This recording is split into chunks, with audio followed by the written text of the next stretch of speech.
আমি আমার ব্যক্তিগত জীবনে ইসলামকে ট্রিট করব, মানব। রাষ্ট্রের সাথে ইসলামের কোনো সম্পর্ক নাই, এরকম জাহেলি চেতনার কিছু মুসলিম কুলাঙ্গার আছে না নাই? মুসলিম নামের কিছু বদমাইশ আছে যারা ইসলামকে নিয়ে খুব বাজে কথা বলে এবং ইসলামকে বলে তারা ইসলামের এই মধ্যযুগ আইন বর্তমান দুনিয়াতে চলতে পারে না, এমন করেও কথা বলে। যেরকম নাউজুবিল্লাহ, তার ইমানকে আসে না গেছে? ইমান চলে গেছে। আল্লাহ রাব্বুল আলামিন বলেন, আফাগায়রা দীনিল্লাহি ইয়াবগুনা ওয়া লাহু আসলামা মান ফিস সামাওয়াতি ওয়াল আরদ তাওআন ওয়া কারহা। জোরে বলুন আল্লাহু আকবার। আরো জোরে বলুন আল্লাহু আকবার। আল্লাহ রাব্বুল আলামিন বলেন, বান্দা কেমন করে জীবন বিধান হিসেবে ইসলামটাকে ছেড়ে দিয়ে অন্য কোনো বিধানের দিকে কেমন করে দৌড়ায়, অথচ আসমান জমিনে যত প্রাণী আছে, যত সৃষ্টিকুল আছে, প্রত্যেকটা সৃষ্টিকুল ইচ্ছাই হোক অনিচ্ছাই হোক আল্লাহর সামনে তারা সারেন্ডার করছে। যেরকম সুবহানাল্লাহ। আমার বন্ধুগণ, রাষ্ট্র এটা একটা বিশাল একটা বিষয়ের নাম। রাষ্ট্র নিয়ে যখন আমরা কথা বলতে যাব, একটা পক্ষ আমাদের পক্ষে কোনোদিন তারা আসতে পারবে না, আসবে না, এটাই স্বাভাবিক। আইন সমাজে দু প্রকার, একটা হলো বান্দার আইন, আরেকটা হচ্ছে আল্লাহর আইন। একটা মহল পৃথিবীর শুরু থেকে নিয়ে কিয়ামত পর্যন্ত চাবে তারা জমিন আল্লাহর আইন জারি হয়ে যাক, কায়েম হয়ে যাক। আর একটা মহল চাবে এই জমিনে আমার আল্লাহর আইন চাই না। কি চাই না? এরকম লোক আছে না নাই বলেন তো? আচ্ছা, আমার ভাইয়েরা, কোরআনকে যদি প্রশ্ন করুন, কোরআন বলো পৃথিবীর সেরা মানুষ আমাদের নবীজিকে আল্লাহ রাব্বুল আলামিন কেন পাঠিয়েছেন? কোরআন সুন্দর করে বলছে, হুয়াল্লাযী আরসালা রাসূলাহু বিল হুদা ওয়া দীনিল হাক্কি লিইয়ুযহিরাহু আলাদ-দীনি কুল্লিহি ওয়া কাফা বিল্লাহি শাহীদা ওয়ালাউ কারিহাল মুশরিকুন। জোরে বলুন আল্লাহু আকবার। তিনি সেই মহান প্রভু যিনি তার রাসূলকে সত্য দিন দিয়ে দুনিয়াতে পাঠিয়েছেন, যেন তিনি কি করতে পারেন, গোটা দুনিয়ার ভিতরে যত দিন আছে প্রত্যেকটা দিনের উপরে যেন আল্লাহর দিনকে বিজয়ী করতে পারেন। এই জন্য আমি তাকে দুনিয়াতে পাঠিয়েছি। জোরে বলুন সুবহানাল্লাহ। ধরুন আমার হাতে এই কোরআন দেখতে পাচ্ছেন। এই কোরআনটা যদি আমরা দেখি, এই কিতাবের উপরে কেউ বঙ্কিমচন্দ্র, শরৎচন্দ্র, রবি ঠাকুর অথবা আমাদের জাতীয় কবি নজরুলের কোনো বই এই কিতাবের উপরে যদি কেউ রেখে দেয়, আমরা রাখতে দেব? কেন? কোরআনের উপরে আর কোনো কিতাব থাকতে পারে না। আমরা আস্তে করে ওই বইগুলোকে নিচে দিয়ে দেব, সবার উপর আমরা কোরআনকে রাখবো। কারণ কোরআন আসমানি কিতাব, আসমান থেকে এসেছে। এটা কারো রচনা নয়, এটা একমাত্র কার রচনা? কার? আল্লাহ। সম্মানিত ভাইয়েরা, তাহলে কাগজের এই কোরআনের উপর অন্য কোন বই রাখা যেমন আমার কাছে আপনার কাছে বেমানান।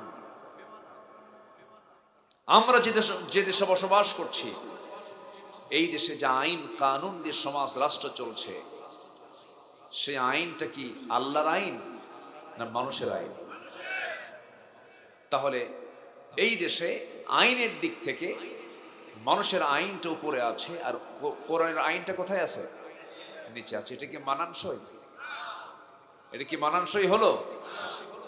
কাগজের কোরআনের উপরে যদি কোনো বই রাখাকে যদি আমরা অসম্মান, অপমানজনক অথবা বেমানান মনে করি, তাহলে সমাজ রাষ্ট্র গঠনে আল্লাহর আইনকে নিচে রেখে মানুষের আইনকে উপরে রাখা, এটাও চরম বেমানান, চরম অসম্মানজনক বিষয়। সম্মানিত ভাইয়েরা, আল্লাহর দ্বীন বিজয়ী করার জন্য আল্লাহ পাক আমার রাসূলকে পাঠিয়েছেন।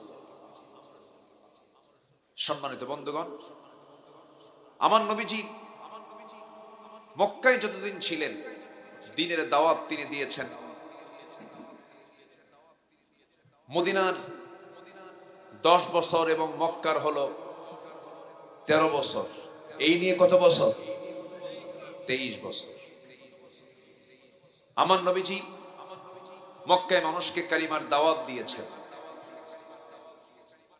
মানুষ তৈরি করেছেন, ব্যক্তি গঠন করেছেন। কিন্তু আমার নবীজির মূল দাওয়াত একটাই ছিল, সেটা হলো ইনিল হুকমু ইল্লা লিল্লাহ আলা লাহুল খালক ওয়াল আমর।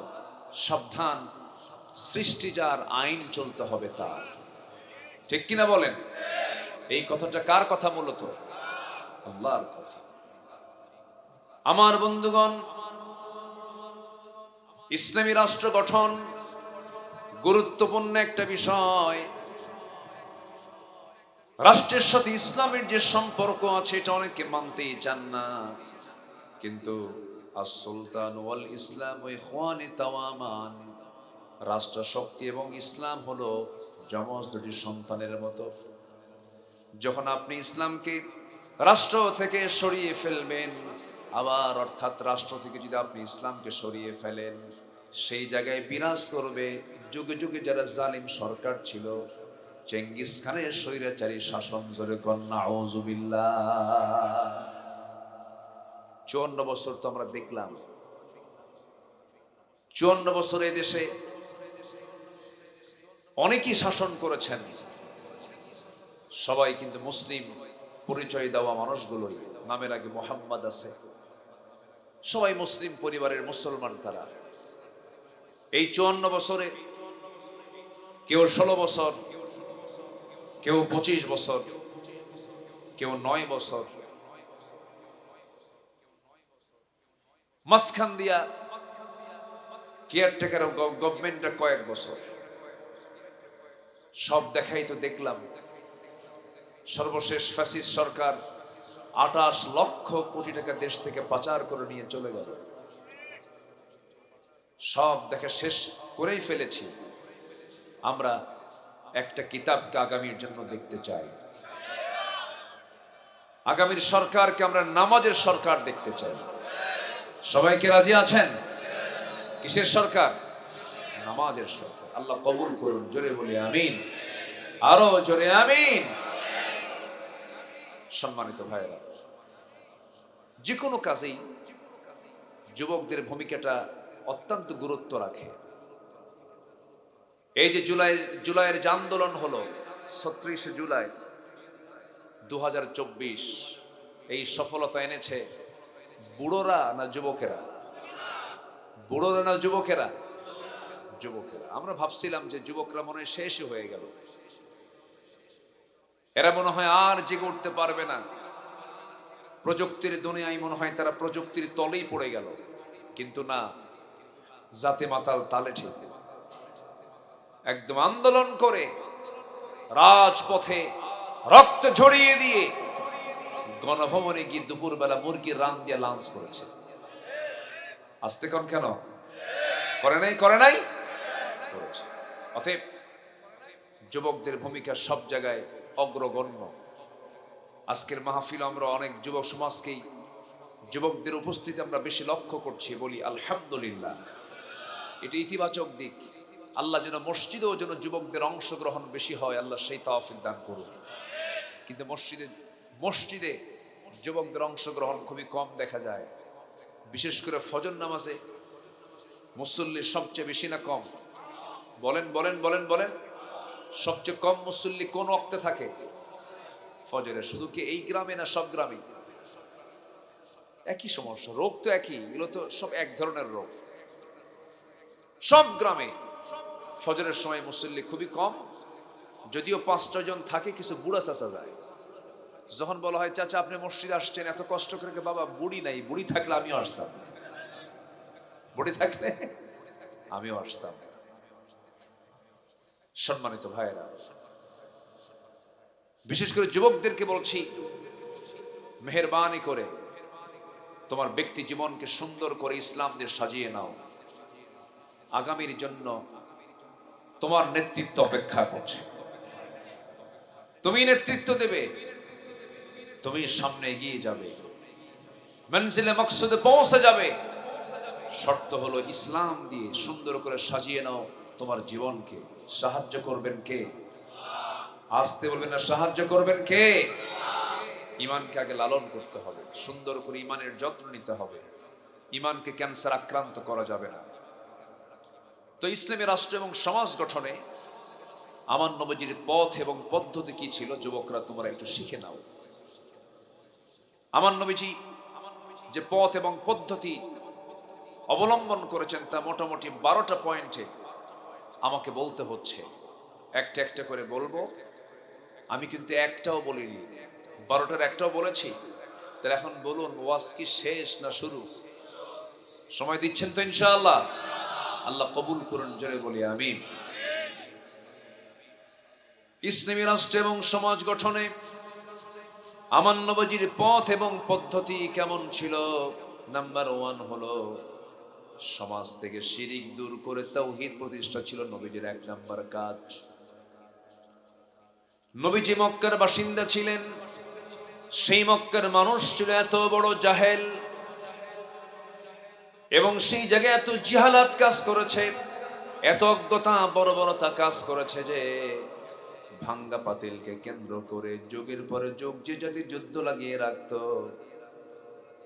খুনকা বদলা খুন ছিল যাদের নিত্য নৈমিত্তিক ব্যাপার। শিরিকটা তাদের ভিতরে এত পরিমাণ জেগে বসেছিল যে আল্লাহর ঘর কাবার মধ্যে তারা 360টা মূর্তি তারা উঠায়া ছিল। কাবার চতুর্পার্শ্বে তারা উলঙ্গ হয়ে প্রদক্ষিণ করত, তওয়াফ করত। পানির চাইতে মদ্যপান তারা বেশি করত। বিয়ের প্রচলন ছিল কম, জিনার পরিমাণটা ছিল বেশি। এই একটা সততা বিভক্ত জাতিকে, একটা অসভ্য জাতিকে, বর্বর জাতিকে একটা সুতার কাঠিতে আবদ্ধ করেছেন আমার নবীজি কোনো তন্ত্র মন্ত্র দিয়ে নয়। যেদিন নবীর হাতে কোরআন এসেছে সেই দিন এই কোরআন দিয়ে নবীজি ওই সমাজকে সফল সমাজের রূপ দিয়েছেন। যেরকম সুবহানাল্লাহ। সেই কোরআন আজও আছে না নাই? আসতে বলবেন না, আছে না নাই? আজও আছে, এখনো সম্ভব। আমার বন্ধুগণ, একটু কান লাগাবেন, মনোযোগ দিয়ে শুনবেন। আমার নবীর জন্ম ছিল যে সমাজে, যেই নগরে, যে মক্কা নগরে, সেই মক্কা নগরের বাসিন্দাগুলো আমার নবীর সময় এত জঘন্য ছিল, সন্তান নিজের মাকে বিয়ে করত। যেরকম নাউজুবিল্লাহ, সন্তান নিজের মাকে বিয়ে করত। বাপ তালাক দিয়ে দিছে, বৈমাত্রীয় অর্থাৎ সৎ মা, বাপ দিছে তালাক, পরের দিন ছেলে বিয়ে কইরা ঘরে তুলত। এত অসভ্য নোংরা একটা সমাজ ছিল। যে যুগে নারীর কোনো ইজ্জত ছিল না। একটা নারী শিশু জন্ম নিয়েছে, জীবন্ত পুঁতে হত্যা করত, কোনো মূল্যায়ন ছিল না। নারী হয়ে জন্ম নেওয়াটা ছিল সেই যুগে বড় একটা অপরাধ ছিল। আর সেই যুগে আমার নবীজি একটা দুইটা নয়, 4-4টা মেয়ের বাবা। রাসূল বললেন, যার ঘরে মেয়ে আছে তার ঘরে রহমত আছে, যার ঘরে একটা মেয়ে তার জন্য একটা পৃথক জান্নাত। সুবহানাল্লাহ বলা যাবে না ভাই? জোরে বলি সুবহানাল্লাহ। তাহলে রহমত কোন ঘরে থাকে? ছেলের ঘরে না মেয়ের ঘরে? কিন্তু মেয়ের ঘরে তো এখানে বরকতের আওয়াজ শুনলে খুব খুশি হই আমরা, কিন্তু বাড়িতে গেলে পরে বউকে তো শাসন বাদ দিই না। বারবার মেয়ে হলে পরে বউকে শেষ পর্যন্ত বলেই ফেলি, তোর পেট পচা। আবার মহিলাও কিছু আছে, 4-4টা মেয়ে যদি পরপর হয়, আল্লাহকে বলে, আল্লাহ তোমার চোখ কি কানা হয়ে গেল নাকি? পরপর 4টা মেয়ে দিলা। রহিমউদ্দিনের বাড়িতে 4টা ছেলে, আমার বাড়িতে 4টা মেয়ে। তোমার হিসাব কি আল্লাহ? তুমি কি একটু বোঝো না? ওই বাড়ির 2 ছেলে আমার ঘরে ঢুকায় দিয়ে আমার বাড়ির 2 মেয়ে ওই ঘরে ঢুকা দিলেই তো ক্লিয়ার হয়ে যাবে। অঙ্ক মিলাচ্ছ। এরকম অঙ্ক মিলায় আল্লাহর ভুল ধরে আসে না নাই বলেন তো? কিন্তু আসল অঙ্ক কে জানেন? আসতে বলবেন, আসল অঙ্ক কে জানেন? আল্লাহ জানেন। আমার বন্ধুগণ, ইয়াখলুকু মা ইয়াশা ইয়াহাবু লিমান ইয়াশাউ ইনাসাও ওয়া ইয়াহাবু লিমান ইয়াশাউ যুকুর। আল্লাহ যাকে চান ছেলে দেন, যাকে চান মেয়ে দেন, যাকে চান কিচ্ছু দেন না, কিমা করেন, বন্ধা করেন। সকল কিছুর ক্ষমতা একমাত্র চিল্লায় বলুন কার? সকল ক্ষমতা কার? আল্লাহ পাক। আমার নবী যে সমাজে জন্ম নিয়েছিলেন শিরিক দিয়ে ভরপুর ছিল, সেই সমাজটা এমন কোন শিরিক নাই যে শিরকের সঙ্গে তাদের সম্পর্ক ছিল না। সেই শিরিককে উৎখাত করলেন আমার নবীজি। মক্কার যখন বাসিন্দা ছিলেন, আমার নবীজি দেখতে পেলেন কাবার ভিতরে 360টা মূর্তি। নবীজি একদিন ভিতরে ঢুকবেন, কিন্তু কাবার দরজা তালাবদ্ধ। আমার নবীজি ওই কাবার দরজার যে চাবিওয়ালা ওসমান বিন তালহার কাছে গিয়ে বলছেন, ওসমান বিন তালহা, কাবার চাবিটা আমাকে দেবে কিনা? কেন আমি তোমাকে দেব না এই বলে রাসূলকে ধাক্কা মেরে ফেলে দিল। আমার নবীজি বলছেন, ওসমান, আজকে তোমার ক্ষমতা আছে, দাপট আছে, আজকে তুমি আমাকে ক্ষমতার বলে ধাক্কা মেরে ফেলে দিলা। তবে একটা কথা জেনে রেখে দিও ওসমান, যে চাবি আজকে তোমার হাতে শোভা পাচ্ছে, ওই চাবিটা সময়ের ব্যবধানে আল্লাহ পাক একদিন আমার হাতে তুলে দিবে।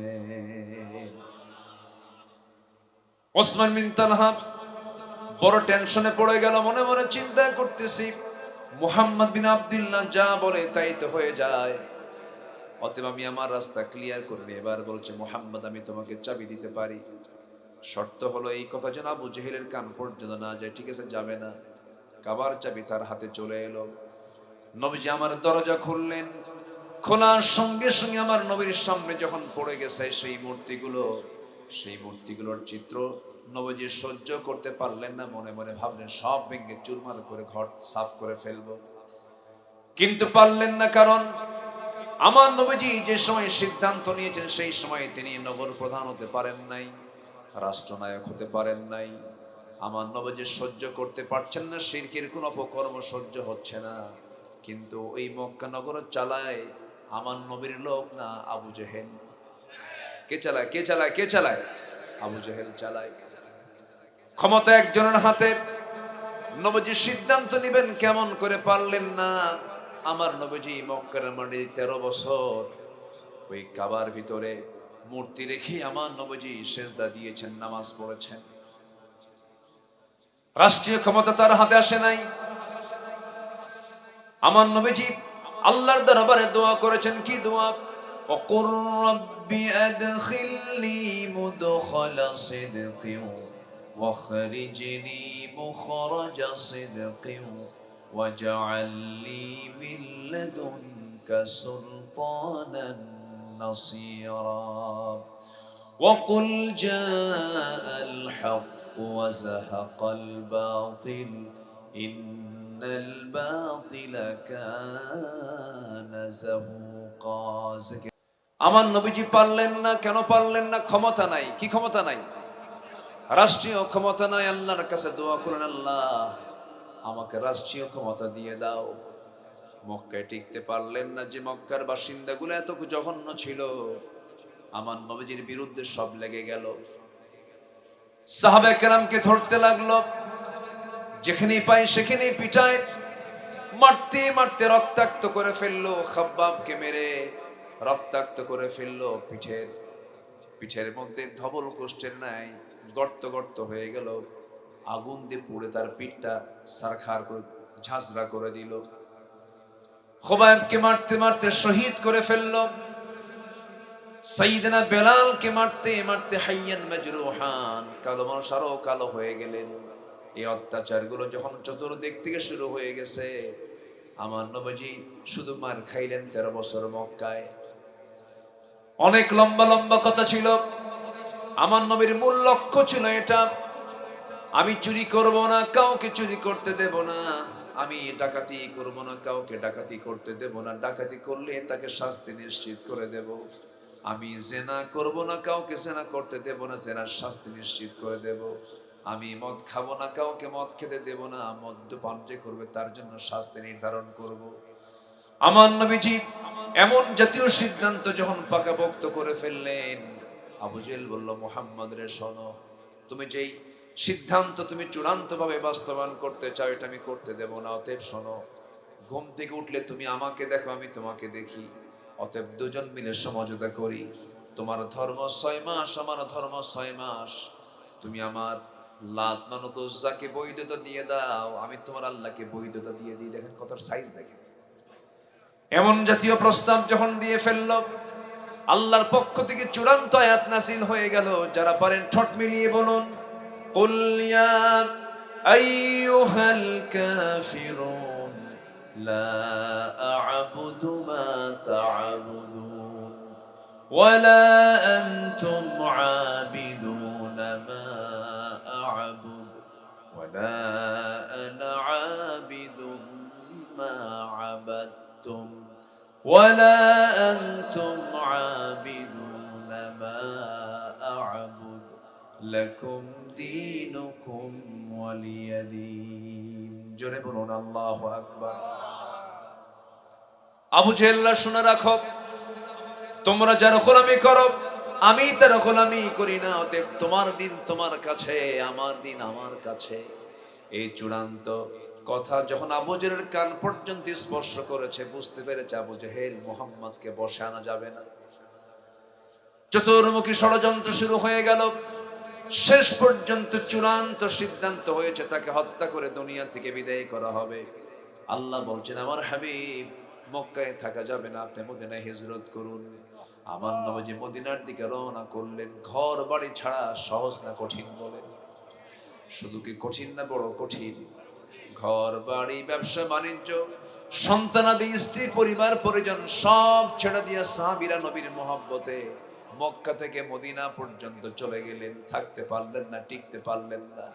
আহারে, আমার নবীজির মতো মানুষ, আমার নবীর মতো সরল মানুষ পৃথিবীতে আর কোনোদিন আসবে না। ওই আরবের কুরাইশদের সাথে আমার নবীজির ব্যক্তিগত জীবনের কোনো টানাপোড়েন ছিল না, কোনো রাগারাগি ছিল না। আবু জেহেল যেদিন বদর যুদ্ধে যায় নবীর বিরুদ্ধে যুদ্ধ করার জন্য, সেই দিন সমস্ত নেতৃবৃন্দ বলেছিল, আবু জেহেল, সত্যি করে বলো তো, আমরা যে লোকটার বিরুদ্ধে যুদ্ধ করতে আসছে লোকটা কেমন? আবু জেহেল বলে, আকাশের নিচে জমিনের উপরে আমার চোখে দেখা মুহাম্মদ বিন আব্দুল্লাহর চাইতে ভালো মানুষ আমার দুনিয়াতে চোখে পড়ে নাই। কে বলতেছে? কে বলতেছে? আবু জেহেল বলতেছে। যুদ্ধ করতে আসলাম তাহলে কেন? আমরা কেন লোহিত সাগরের পাশ দিয়ে ঘেসে ঘেসে এত দূর পর্যন্ত, বদর পর্যন্ত আসার কি দরকার ছিল? আবু জেহেল বলতেছে, কারণ কোনো কিচ্ছু না, কারণ তো মুহাম্মাদের চরিত্র সহ, মুহাম্মদ তো অবশ্যই ভালো মানুষ, কিন্তু যুদ্ধে আসার মূল কারণ হলো আমার ক্ষমতা চলে যাবে। আমার কি চলে যাবে? ক্ষমতা চলে যাবে। রাষ্ট্রাঘাত করেছেন আমার রাসূল, ক্ষমতাঘাত করেছেন, কারণ ক্ষমতায় কোন অনুপযুক্ত, অযোগ্য, অসৎ নেতৃত্ব ক্ষমতায় থাকতে পারে না। অসৎ, অযোগ্য লোক যখন ক্ষমতায় জেগে বসবে, জুলুম অত্যাচার গুলো বাড়বে, মানুষ অশান্তির মধ্যে থাকবে। আমার নবীজি অন্যের বিরুদ্ধে যখন কথা বলা শুরু করেছেন, নবীর বিরুদ্ধে শত্রুতা শুরু হয়ে গেছে। সেই বিশ্ব নবী মক্কায় টিকতে পারলেন না, হিজরত করে কোথায় চলে গেলেন বলেন? মদিনায় চলে গেলেন। বসেছিলেন নাকি? বসে থাকেন নাই। মদিনায় গিয়ে তিনি ছোট্ট একটা নগর, ছোট্ট একটা মদিনা রাষ্ট্র গঠন করে ফেললেন। 1 বছর যেতে না যেতেই আমার নবীজির মদিনা নামক ছোট্ট রাষ্ট্রকে মানচিত্র থেকে সব মুছে দেবার জন্য সব ধরনের প্রস্তুতি আবু জেহেলরা শুরু করে দিল। কিন্তু দিনটা কার? আসতে কবেন না, দিনটা কার? আসলে দিনটা কার বলেন? আল্লাহর। ইউরিদুনা লিইউতফিউ নূরাল্লাহি বিআফওয়াহিহিম ওয়াল্লাহু মুতিম্মু নূরিহি ওয়ালাউ কারিহাল কাফিরুন। জোরে বলুন আল্লাহু আকবার। ওরা চায় মুখের ফুৎকারে আল্লাহর দিনকে নিভিয়ে দেবার জন্য, কিন্তু দিন তো কেউ নিভাতে পারবে না। দিনকে তার পরিপূর্ণ মাত্রায়, পরিপূর্ণ লেভেলে নিয়ে যাবেন তিনি আমার কে? আসতে বলবেন না, তিনি আমার কে? আল্লাহ তাআলা।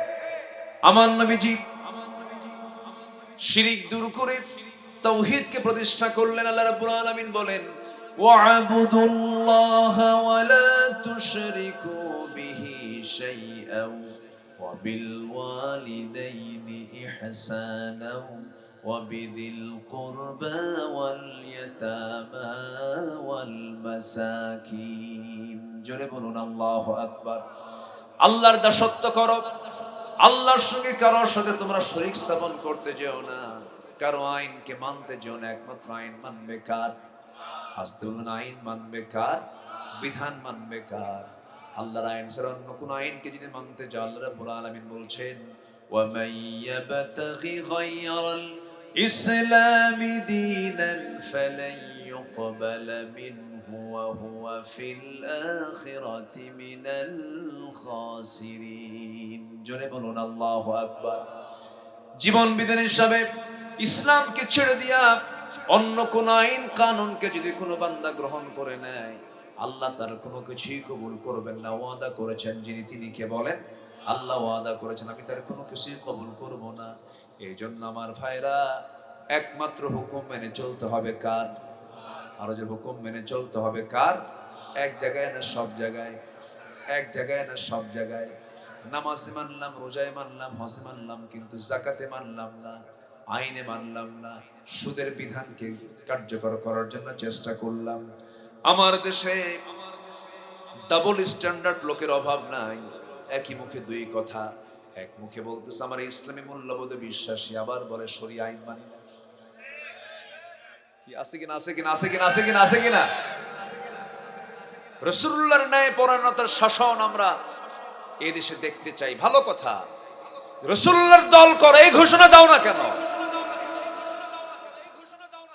সম্মানিত ভাইয়েরা, সম্মানিত বন্ধুগণ, রাসূলকেও মানতে হবে এক জায়গায় না সব জায়গায়? এক জায়গায় না সব জায়গায়?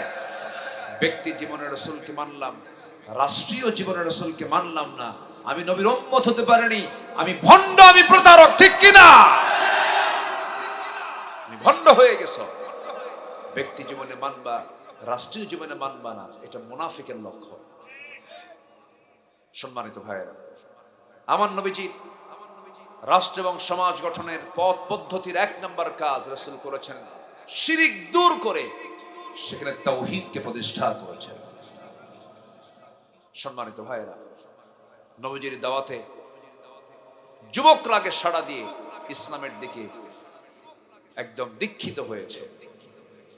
বুড়োরা বাধা দিয়েছে বেশি, আর যুবকরা সাহায্য করেছে বেশি। জোরে বলে সুবহানাল্লাহ। যুবকদের ভূমিকা ইসলামের সবচেয়ে কম না ইসলামের সবচেয়ে বেশি? সবচেয়ে বেশি। জাফর বিন আবু তালিব যুবক, সাইয়েদনা আলী যুবক, খালিদ বিন ওয়ালিদ টকবক যুবক, আব্দুল্লাহ বিন রাওহা যুবক, যায়েদ বিন হারিস যুবক, আর বুড়া হলো আবু জেহেল, আবু লাহাব। সব ভাই না চাচা? আসতে সব ভাই না চাচা? চাচারা বিরোধিতা করেছে আর ভাইরা সহযোগিতা করেছে। তাহলে বুড়া মানুষ কিন্তু খুব বেজুত। আস্তে কর, চাচা বসে আছে কিছু। চাচাদের দ্বারা ইসলামের বেশি ক্ষতি হলেও আবার চাচাদের দ্বারা ইসলামের অনেক কল্যাণ হয়েছে। বলি আলহামদুলিল্লাহ। আমির হামজাকে বলেন, একটু বড় জোরে বলেন, বলেন কে? আমার বন্ধুগণ, আমার নবীজির দাওয়াতে যুবকরা সব জায়গায় আসছেন দ্রুত গতিতে। আমার নবীজির দাওয়াতে একজন মদিনার সাহাবী, মক্কা মদিনার ঠিক মাঝখান বরাবর তার বাড়ি। আমার নবীজি দাওয়াত দিলেন, দাওয়াত তার কান পর্যন্ত পৌঁছে গেছে। পড়ে নিয়েছেন আশহাদু আল্লা ইলাহা ইল্লাল্লাহু ওয়াহদাহু লা শারীকা লাহু ওয়া আশহাদু আন্না মুহাম্মাদান আবদুহু ওয়া রাসূলুহু। হেদায়েতের মালিক কে বলুন? আল্লাহ। ইয়াং টকবকে যুবক আব্দুল্লাহ তার নাম, কালেমা পড়েছেন। কিন্তু আপন চাচার কানে সংবাদ যায় নাই। জন্মের পূর্বে বাপকে হারিয়েছেন সাহাবী, চাচার কাছে মানুষ হয়েছেন, চাচার কানে হঠাৎ করে সংবাদ চলে গেছে। ভাতিজাকে ডেকে নিয়ে বসে বলতেছে, ভাতিজা শুনলাম তুমি নাকি এরকম কাজ করেছো। তিনি বলছিলেন, চাচা আপনি শুনবেন কেন, আপনি দেখেন লা ইলাহা, কোনো ভয় আছে? আপন চাচা বলে ফেলতেছে, ভাতিজা কি বড় একটা অপরাধ তুমি করেছো, তুমি কি বুঝতে পারছো নাকি? এবার ভাতিজা বলে, চাচা দিন গ্রহণ করা কোনো অপরাধ নয়, আমি মহাসত্যের সন্ধান পেয়েছি চাচা, আপনিও কালিমা পড়েন, আমরা একসঙ্গে জান্নাতে যেতে চাই। চাচা বুঝতে না পেরে থাপ্পড় মেরে তাকে জমিনে ফেলে দিয়ে বলছে, বাপ দাদার ধর্মে চুনকালি মেরে দিলি, আজকে তোর অবস্থা সাড়া করে দেব, সমস্ত কমের লোকদেরকে ডাক দিয়ে নিয়ে তোর কাছ থেকে সমস্ত সম্পত্তিগুলো জোরপূর্বক সব নিয়ে নেব। এমন জাতীয় হুমকি যখন দিয়েছে, সঙ্গে সঙ্গে আব্দুল্লাহ বলছেন, চাচা শুধু আমার সম্পত্তি কেন, গোটা দুনিয়া যদি আমার নামে দলিল করে দেওয়া হয়, গোটা দুনিয়া আপনাকে ফেরত দিয়ে দেব, কিন্তু আমি আমার ঈমান ফেরত দিতে পারবো না। আল্লাহু আকবার বলেন। কত ত্যাগের মধ্য দিয়ে তাদের ঈমান কেনা। আর আমাদের ঈমান হলো এমন ঈমান, বিড়ির একটা প্যাকেট পাইলেই ঈমান গেছে শেষ। কিসের প্যাকেট? বিড়ির প্যাকেট, অথবা একটা 4 কাপ দিলেই সব শেষ। তুমি খুব ভালো মানুষ বাবা, আমি তোমারই দেখবো, যাও যাও। আছে কিনা, আছে কিনা? সেদিন এক মাহফিল আমাকে প্রশ্ন করেছে, হুজুর ইসলামের দৃষ্টিতে ভোট চাওয়া কি জায়েজ? দেখছেন, আমাকে প্রশ্ন করতেছে, ইসলামের দৃষ্টিতে ভোট চাওয়া কি জায়েজ? মানে ওরা রাষ্ট্র, নির্বাচন, সচিবালয়, প্রশাসন, আইন, ব্যাংক, বীমা, এগুলোর ভিতরে মানে ওরা চায় না যেখানে ইসলাম থাকুক, ইসলাম আসুক, এবং এখানে কোনো আলেমরা কোনো কথা বলুক, এটা ওরা চায় না। ওরা হুজুরদেরকে দেখতে চায় কেমন জানেন? মদ খাবে ওরা, আমরা দোয়া করে দেব। ওরা মদের দোকান দেবে, আমরা দোয়া করে আসবো, আল্লাহ তুমি মদের দোকানে বরকত দিয়ে দিও। ওরা এরকম কিছু চায়, তাই এটাই চায় ওরা। বহুদিন আগে এক মাহফিলে গেছি, এক ছোট্ট ছেলে 8 থেকে 10 বছর বয়স হবে, আমার দিকে তাকায় আছে অপলক নেত্রে, আর কি যেন চিন্তা করছে, খুব ডিপ চিন্তা করছে। বললাম, আব্বু তুমি এরকম করে আমাকে কি দেখো? হতাশ চেহারা, মন টন খুব খারাপ, কালো হয়ে গেছে চেহারা। তো বললাম, তুমি আব্বু তুমি আমার দিকে তাকায় মন খারাপ করে কি দেখো বাবা, তুমি কি চিন্তা করো? বলতেছে, হুজুর আমি ভাবছিলাম হুজুররা খুব ভালো মানুষ, কিন্তু হুজুররা ভালো না কেন? হুজুররা বিয়ে করে আবার বাচ্চা হয়। কি বুঝতেছেন কি আপনারা? মানে মালি হাদার রাসূল ইয়ামশি ফিল আসওয়াক ওয়া ইয়াকুলু আত-তাআম, এটা কেমন রাসূল যে রাসূল বাজারেও যায় খাবারও খায়। আগের যুগের কাফেররাও কিন্তু এই জাতীয় প্রশ্ন রাসূলকে করে ফেলতো, মানে রাসূল খাবে না, রাসূল ঘুমাবে না, রাসূল বাজারে যাবে না, এটা আবার কেমন? রাসূল খায় আবার বাজারেও যায়। সেই দিন আর আমার দেশের নাই। জোরে বলি ইনশাআল্লাহ। তরুণ প্রজন্ম ভালোকে চিনতে শিখেছে এখন। আসতে কবেন না, জোরে বলুন ঠিক কিনা? ফাঁকিবাজি সব বোঝে এখন, জনগণ ধান্দাবাজি বোঝে, সন্ত্রাসী বোঝে। কারা প্রকৃত দেশপ্রেমিক তরুণ প্রজন্মের বুঝতে আর বাকি নাই। আগামীর দিন ইসলামের দিন, আগামীর দিন কোরআনের দিন। কোরআন জমিনে কায়েম হোক, সবাই কি চান? চান কারা কারা? হাত উঁচু করে দেখান মুসলমান।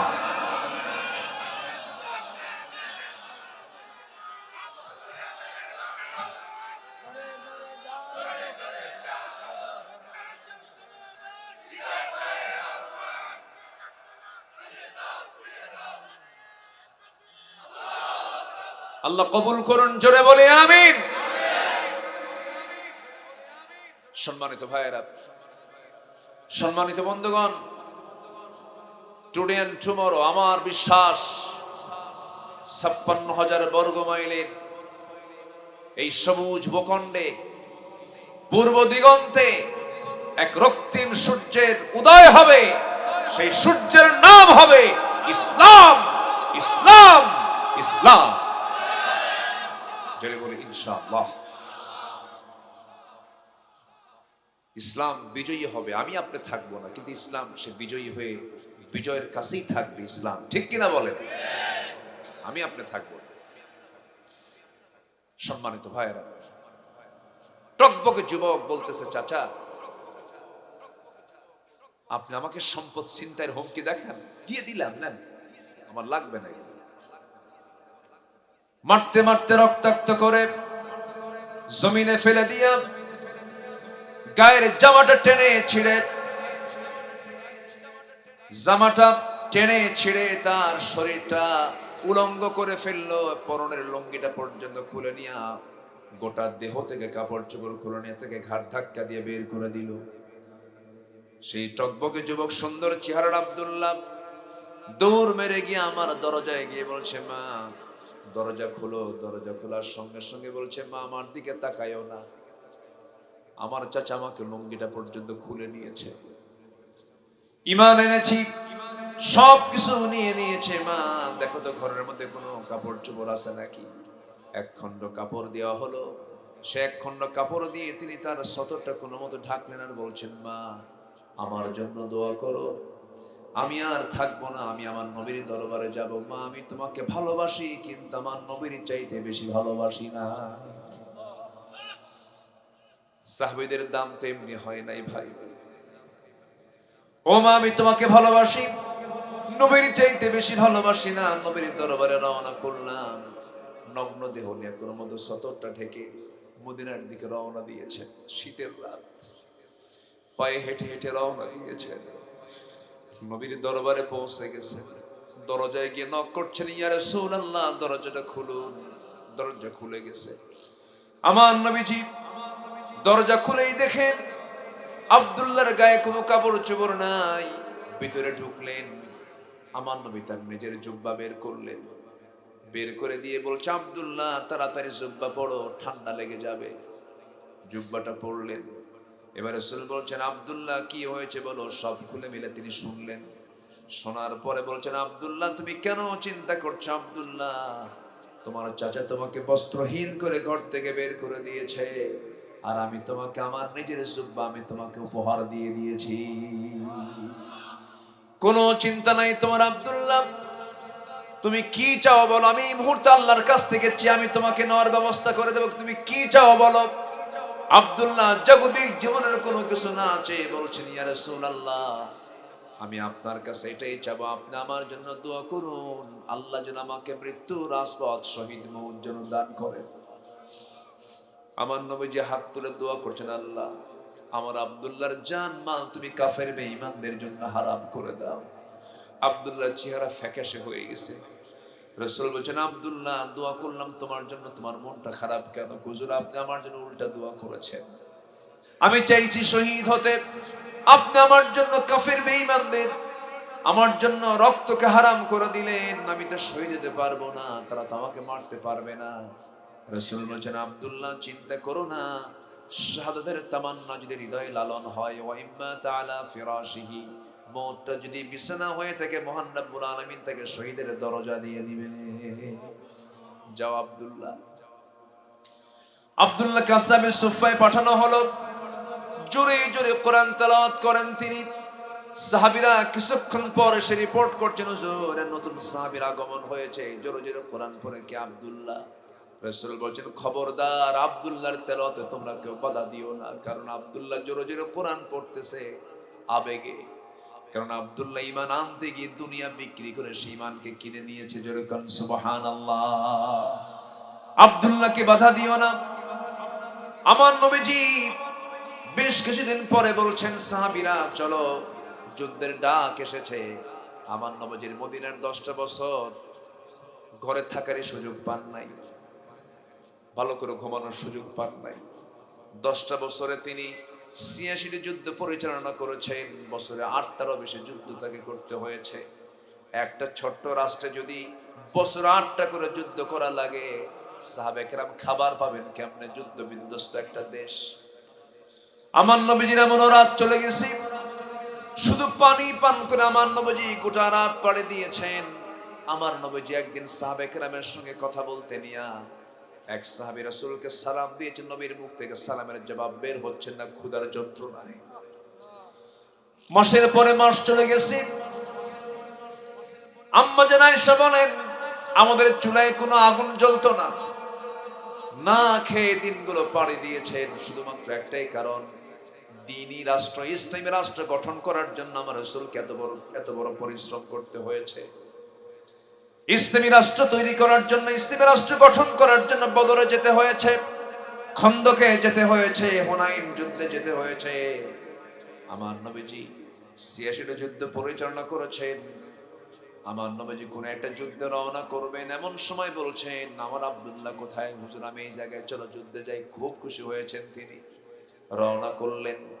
যুদ্ধ শেষ, অভিযান শেষ করে আবার মদিনার দিকে রওনা করলেন। রাস্তার মাঝে আমার নবীর এখানে সংবাদ আসলো, হুজুর আপনার প্রাণ প্রিয় সাহাবী আব্দুল্লাহ মারাত্মক অসুস্থ। আমার নবীজি টেনশনে পড়ে গিয়ে বলছেন, সাহাবীরা শোনো, আমার সাহাবী অত্যন্ত আদরের, যেমন করে হোক সুন্দর করে তোমরা তার সেবা দিয়ে দাও, আমার আব্দুল্লাহকে সুস্থ করার ব্যবস্থা করো, আল্লাহর কাছে সাহায্য চাও। ৩ দিন পর নবীর কাছে ফাইনালি নিউজ চলে এলো, হুজুর আব্দুল্লাহর পৃথিবীতে বেঁচে নাই, আব্দুল্লাহ দুনিয়া থেকে বিদায় নিয়েছে। আমার নবীর চক্ষু অশ্রুপূর্ণ হয়ে গেল। রাসূল কাঁদতে কাঁদতে বলছেন, সাহাবীরা আমার আব্দুল্লাহর জানাজা আজকে কেউ পড়াবে না, তোমরা আয়োজন করো, আমি রাসূল নিজে তার জানাজার ইমাম হয়ে যাব। আমার নবীজি জানাজায় হাজির হলেন। জানাজা সম্পূর্ণ হওয়ার পর আমার রাসূল বলছেন, সাহাবীরা শোনো, আমার আব্দুল্লাহর কবরটা কোথায় খনন করেছো? ওই যে 2 পাহাড়ের ঠিক মাঝখানে। রাসূল বলছেন, তোমরা আমাকে নিয়ে চলো আব্দুল্লাহর কবরের সামনে, আমাকে হাজির করো। নিয়ে যাওয়া হলো। নবী কবরের সামনে দাঁড়ায়া আবেগ আপ্লুত হয়ে বলছেন, সাহাবীরা রে, আমার আব্দুল্লাহর কবরে আজকে আমি কাউকে নামতে দেব না, আমি নিজে নেমে আমি আব্দুল্লাহকে কবরে শোয়া দেব। আমার নবীজি কবরে নামলেন। কবরে নামার সঙ্গে সঙ্গে বলছেন, আবু বকর কোথায়? আমার ডানে নামো। ওমর আমার কোথায়? তুমি আমার বামে নামো। আমার নবীজি কবরে নেমে 2টা হাত আগায় দিয়ে বলছেন, ও আমার সাহাবীরা, আমার কলিজার টুকরা আব্দুল্লাহকে তোমরা আমার হাতে তুলে দাও। হাতে যখন তুলে দেওয়া হলো, আমার নবীজি সুন্দর করে বলছেন, আবু বকর আমার আব্দুল্লাহর মাথাটা ধরো, ওমর আমার আব্দুল্লাহর পাটা ধরো। আস্তে করে শোয়া দিলেন। বুকের উপরে আমার নবীজি তার বরকতি হাতটা রাখলেন, রেখে আকাশের দিকে তাকায় বলছে, আকাশের মালিক আল্লাহ, এই মুহূর্ত পর্যন্ত কোনোদিন আব্দুল্লাহর দ্বারা আমি কোনোদিন কষ্ট পাই নাই, আব্দুল্লাহ আমার সঙ্গে কোনোদিন বেয়াদবি করে নাই, আমি আব্দুল্লাহর উপরে সন্তুষ্ট আছি এখন পর্যন্ত। আল্লাহ তুমি আমার আব্দুল্লাহকে দয়া করে মাফ করে দাও। এমন করে করে যখন দোয়া করছিলেন, পাশে দাঁড়িয়ে থাকা সাদ ইবনে আবি ওয়াক্কাস রাদিয়াল্লাহু তাআলা আনহু, এত বড় একজন সাহাবী ছিলেন, যুদ্ধে বিজয়ী নেওয়ার জন্য সামনে বিশাল বড় দড়িয়া পড়ে যায়। সেই দড়ি অতিক্রম করবেন কেমনে? কোনো রণতরী ছিল না, কোনো যুদ্ধ জাহাজ ছিল না। হাজার হাজার মুজাহিদকে সঙ্গে করে নিয়ে ঘোড়া সমুদ্র বক্ষে ছেড়ে দেন। সমুদ্র পাড়ি দিয়া সমুদ্র পারে গিয়ে ঘোড়া সহ তারা পৌঁছে গেছে। ইতিহাস বলে কোন একটা মুজাহিদের ঘোড়ার খুর পর্যন্ত পানি স্পর্শ করে নাই। সেই সাদ বিন আবি ওয়াক্কাস রাদিয়াল্লাহু তাআলা পাশে দাঁড়ায় থেকে হতাশ হয়ে বলছেন, আজকে যদি আমি জীবিত সাদ না হয়ে যদি ওই কবরের বাসিন্দা হতাম, যে কবরের বাসিন্দাকে বিদায় করার জন্য বিশ্বনবী তার কবরে নেমে যান, কত ভাগ্য তার। আবু বকর ওমরের মতো মানুষ নেমে যান, আমার জীবনটা বড় প্রসন্ন হয়ে যেত। জোরে বলেন সুবহানাল্লাহ। আমার ভাইরা, দিন এনেছি, ঈমান এনেছি, এটাকে লালন করব, যত্ন করব। জোরে বলি ইনশাআল্লাহ। কোনো ক্রমে এটাকে নষ্ট করব না। জোরে বলি ইনশাআল্লাহ। আমার ভাইরা, অনেক লম্বা লম্বা কথা। ইসলামী রাষ্ট্র গঠনে আমার নবীজির যে পথ পদ্ধতি ছিল, নাম্বার 1 হলো শিখে নিলাম শিরক দূর করে তাওহীদ প্রতিষ্ঠা করা। আমার দেশে এমন লোক আছে নিজে মুসলমানের পরিচয় দেয়, মূর্তি বানায়, আছে না নাই বলেন? মোড়ে মোড়ে মূর্তি, বিভিন্ন দিবস আসলে পরে পুষ্পস্তবক অর্পণ করা, নীরবতা পালন করা, খালি পায়ে ফুল দিয়ে আসা, ফেব্রুয়ারির দিন উদযাপন করা। যে যেটাই বলে বলুক, রাষ্ট্রদ্রোহী হতে গিয়ে যদি, রাষ্ট্রদ্রোহী না হতে গিয়ে যদি ঈমানদ্রোহী হয়ে যায়, আল্লাহদ্রোহী হয়ে যায়, আমার বন্দেগণ রাষ্ট্রদ্রোহী হব না, আল্লাহদ্রোহী হব। হ্যাঁ, আল্লাহদ্রোহী হব, প্রয়োজনে রাষ্ট্রদ্রোহী হয়ে যাই, হয়তো রাষ্ট্রের কাছে অপরাধী হতে পারি, আল্লাহদ্রোহী আমরা হতে পারবো না, ঠিক কিনা? আল্লাহদ্রোহী হওয়া যাবে না। প্রয়োজনে কল্লা দেব, আল্লাহ দেব না, কাল্লা দিয়ে দেব, আল্লাহ দেওয়া যাবে না। কোন শিরকের কাছে আমরা যাব না। জোরে বলি ইনশাআল্লাহ, আরো জোরে বলি ইনশাআল্লাহ। আমার নবীজি রাষ্ট্র গঠন, সমাজ গঠনে 2 নম্বর পদ্ধতি অবলম্বন করেছেন। হিকমা, সুন্দর উপদেশ, উত্তম পন্থায় মানুষকে দাওয়াত দিয়েছেন।